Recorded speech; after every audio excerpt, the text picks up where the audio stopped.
Friends మీరు స్వామి మాల వేసుకోవడం చూసుంటారు, భవాని మాల వేసుకోవడం చూసుంటారు, కానీ మారియమ్మ మాల వేసుకోవడం ఎప్పుడైనా చూసారా? చూడటం ఏంటి, నాకు తెలిసినంత వరకు వినుకోవడం ఉంటారు. ఈ మాల గురించి ఈ వీడియోలో చెప్తాను చూడండి. ఈ మాల అనేది కేవలం అండమాన్లో మాత్రం వేసుకుంటారు. ప్రతి సంవత్సరం ఫిబ్రవరి నెలలో చాలా మంది భక్తులు అయితే ఈ మాల వేసుకుంటారు. ఈ మాల దీక్ష అనేది కేవలం 9 రోజులే ఉంటుంది ఫ్రెండ్స్. కానీ ఈ 9 రోజులు అండమాన్లో అంగరంగ వైభవంగా పెద్ద పండగలనే జరుగుతుంది. మీరు అనొచ్చు సేమ్ స్వామి మాల భవాని మాల అనే ఉంటుందంటే మాత్రం ఎట్టి పరిస్థితుల్లో ఈ మాల అయితే మాత్రం ఆ మాల అయితే ఉండదు. ఎందుకు ఉండదంటే మాత్రం భవాని మాల గుండంలో దిగినంటే నీటిలో దిగిపోతారు, కానీ ఇక్కడ మాత్రం గుండంలో దిగినంటే నీటిలో అయితే ఎట్టి పరిస్థితుల్లోనే దిగరు. అంతేకాంటే భవాని మాల అక్కడ సోలాలు అయితే వేసుకుంటారు, కానీ ఆ సోలాలు అయితే మాత్రం చాలా చిన్నవి ఉంటాయి.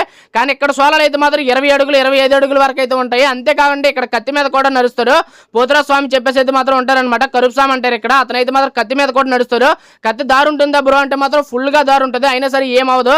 అంతేకాంటే మాల ఎలా వేస్తారు, మాల వేసుకున్నప్పుడు ఎలా ఉంటుంది, సోలం వేసుకున్నప్పుడు ఎలా ఉంటుంది, తీసినప్పుడు ఎలా ఉంటుంది ఏంటనేది మాత్రం ఫుల్ వీడియో తీసి మన ఛానల్ అయితే పెట్టాను ఫ్రెండ్స్.